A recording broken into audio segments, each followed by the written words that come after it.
Shalom.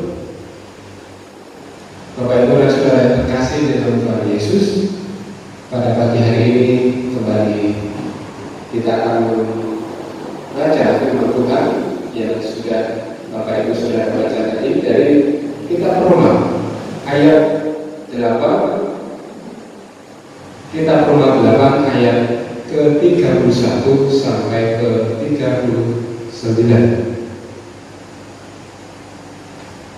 Perikop ini didahului oleh penjelasan Rasul Paulus tentang doktrin-doktrin utama di dalam kekristenan. Yang kalau saya ringkaskan, dari penjelasan Paulus bahwa semua manusia berdosa, ayat pasal 1 ayat 18 sampai pasal 3 ayat 20. Kemudian sekalipun manusia telah berdosa, tapi mereka dibenarkan karena iman kepada Yesus yang mati di kayu salib untuk membereskan dosa kita. Dari pasal ketiga ayat ke-20 sampai pasal keempat sampai ke-25. Dan setelah itu dijelaskan oleh Rasul Paulus bagaimana kita harus hidup setelah ditebus oleh Kristus. Dari pasal 5 sampai pasal 8 ayat yang ke-30, di mana dalam perubahan hidup itu diwarnai oleh kasih karunia. Pasal 5 ayat 1 sampai 21 diwarnai oleh kasih karunia, damai sejahtera, pengharapan dan pembenaran oleh Allah. Kemudian dijelaskan juga bahwa kita tidaklah dikalah oleh dosa maupun perintah oleh Taurat. Pasal ke-6 dan ke-7 kemudian diterangkan bahwa Roh Kudus memimpin dan menguatkan kita. Pasal 8 ayat 1 sampai 17. Dan penderitaan tak mampu menggagalkan pengharapan keselamatan kita karena Allah menolong kita. Dan Dia bekerja di dalam segala sesuatu untuk kebaikan kita.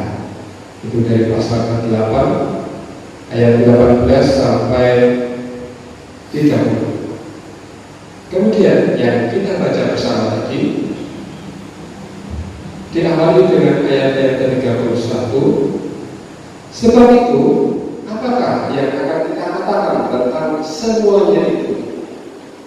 Yang dimaksud semuanya itu adalah semua yang sudah diusahakan Allah untuk kebaikan kita manusia berdosa, seperti yang dituliskan oleh Paulus dari pasal 1 sampai pasal ke-8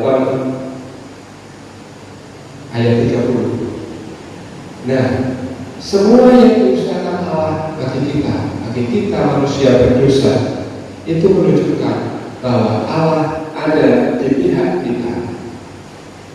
Di situ diperjelas di dalam ayat yang ke-31. Jika Allah di pihak kita, siapakah yang akan melawan kita? Kalau kita lihat dalam bahasa aslinya, kata-kata Allah di pihak kita itu diambil dari bahasa Yunani Hotheos Hypertimon, yang arti secara tersirat, maksud saya arti secara tersurat, Allah adalah untuk kita. Ini sebetulnya bukan hanya di pihak kita, tetapi kata-kata aslinya menunjukkan bahwa Allah itu untuk kita. Ini sungguh sebuah berkat rohani yang sangat luar biasa bagi kita orang yang percaya, karena Allah ada untuk kita. Dan mestinya ketika kita mengetahui bahwa Allah ada untuk kita, maka kita akan dipenuhi oleh rasa aman, rasa bahagia. Karena kalau Dia ada untuk kita, siapa yang akan melawan kita? Nah, pengertian siapa melawan kita bukan berarti tidak ada lawan. Lawan tetap ada, tetapi lawan-lawan itu tidak akan bisa mengalahkan kasih Tuhan kepada kita. Kita akan mendapat kekuatan, perlindungan, jalan keluar dari semua serangan yang ditujukan kepada kita. Dalam kehidupan kita akan ada banyak serangan-serangan. Namun karena Allah ada di pihak kita, maka serangan itu akan dikalahkan oleh Allah. Dan serangan-serangan itu tidak mungkin memisahkan kita dari kasih keselamatan Allah yang sudah dibuat oleh Allah bagi kehidupan kita. Ayat yang ke-32 menunjukkan bahwa bukti Allah ada di pihak kita. Dijelaskan, kita baca dari ayat yang ke-32, Ia yang tidak menyayangkan anaknya sendiri, tetapi yang menyerahkannya bagi kita semua, bagaimana mungkin Ia tidak mengaruniakan segala sesuatu kepada kita bersama-sama dengan Dia. Dijelaskan di sini bahwa Allah tidak menyayangkan anak sendiri, tidak menyayangkan anaknya sendiri, namun Ia menyerahkannya bagi kita semua. Mari kita bayangkan, saya punya dua orang anak, dan saya menyayangi mereka. Saya tidak mungkin membiarkan anak saya jatuh dalam bahaya. Nah, berbeda dengan Allah.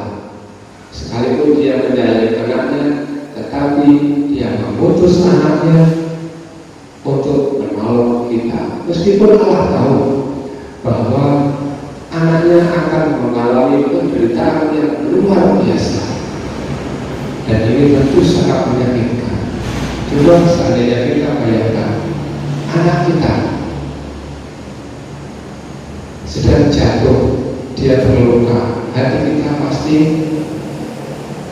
tersayat. Anak kita mengalami kecelakaan, hati kita pasti sedih. Anak kita sakit, kita ikut merasa sakit. Tetapi Allah, Dia secara sengaja menyuruh anaknya masuk ke dalam penderitaan untuk menyelamatkan kita yang berdosa.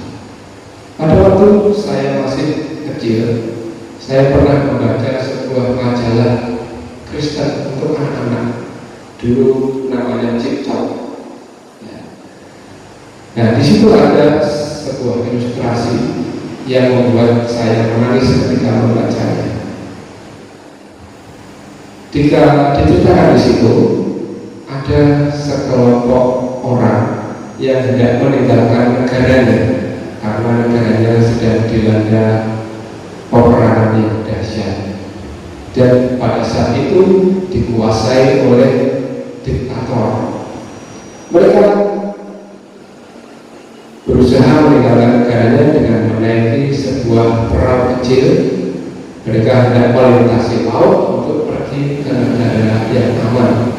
Mereka mencari suaka ke negara lain. Nah, tetapi mereka harus melewati patroli yang pasti akan menangkap mereka kembali apabila mereka melihat orang-orang di dalam perahu tersebut. Maka mulailah mereka melakukan perjalanan ini. Satu perahu kecil berisi banyak orang, adalah laki-laki, perempuan, anak-anak, bahkan ada seorang ibu yang membawa bayinya. Di tengah malam mereka mengayuh perahunya dan berusaha untuk meninggalkan pelabuhan negaranya secara diam-diam. Tetapi dalam perjalanannya, di depan mereka tampak sebuah perahu patroli. Maka segeralah orang-orang di dalam perahu itu berdiam diri. Mereka mematikan lampu, mematikan mesin dengan tujuan supaya patroli tersebut tidak bisa mengetahui keberadaan mereka. Tetapi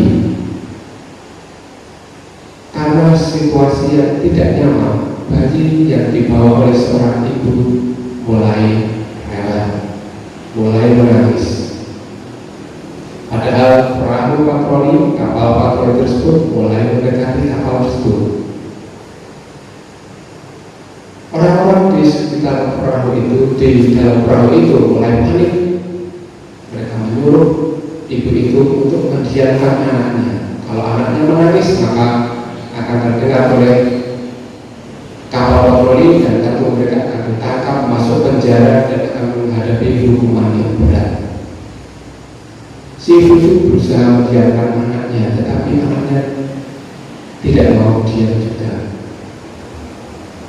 Akhirnya karena dia memikirkan keselamatan seluruh orang yang ada di dalam perahu tersebut, dengan berat hati ibu itu melepaskan anaknya dan menendangkannya ke air laut. Akhirnya perahu itu terlepas dari kapal patroli. Mereka bisa berlayar dan sampai di sebuah negara yang mau menerima mereka. Tentu mereka bersuka cita, tetapi apa yang dirasakan oleh ibu ini? Dia membawa kesedihan karena dia terpaksa membunuh anaknya sendiri demi keselamatan orang-orang di dalam perahu. Dan kira-kira demikianlah yang dilakukan oleh Tuhan ketika dia menyuruh anaknya untuk menderita bagi keselamatan umat manusia. Ini adalah bukti bahwa Allah ada untuk kita. Bapak Ibu dan Saudara, ayat selanjutnya menunjukkan bahwa ketika Allah sudah memberikan anaknya yang disayangi, dia juga akan memberikan hal-hal yang lain. Kalau anaknya saja diberikan, tentu hal-hal yang lain juga diberikan. Kekuatan, penghiburan, jalan keluar dari setiap masalah, mukjizat, pasti juga akan diberikan kepada semua orang yang dia kasih. Dan inilah yang dijanjikan oleh Allah bagi kita. Bapak Ibu dan Saudara yang terkasih, melalui ayat ini kita dikuatkan bahwa kita mempunyai Allah yang hidup, yang begitu mengasihi kita, yang tidak menyayangkan anaknya untuk keselamatan kita. Dan dari sini kita tahu, kita baca ayat yang ke-34, Kristus Yesus yang telah mati, bahkan lebih lagi yang telah bangkit, yang juga duduk di sebelah kanan Allah, yang malah menjadi pembela kita. Siapakah yang akan memisahkan kita dari kasih Kristus? Penindasan atau kesesakan, atau penganiayaan, atau kelaparan, atau ketelanjangan, atau bahaya, atau pedang, dan selanjutnya. Dari sini kita tahu bahwa kita mempunyai pembela yang luar biasa. Allah telah mengutus Kristus yang telah mati bagi kita, dan tidak hanya mati, tetapi dia bangkit bagi kita. Dan tidak cuma bangkit, dia duduk kembali di sebelah kanan Allah Bapa, dan dialah yang akan menjadi pembela kita. Kalau Tuhan Yesus sendiri yang telah duduk di sebelah kanan Allah Bapa, berarti dia telah menguasai segala sesuatu, segala kuasa di bumi, di surga ada di tangannya kembali. Kalau kita mempunyai pembela seperti itu, siapakah yang akan mengalahkan kita?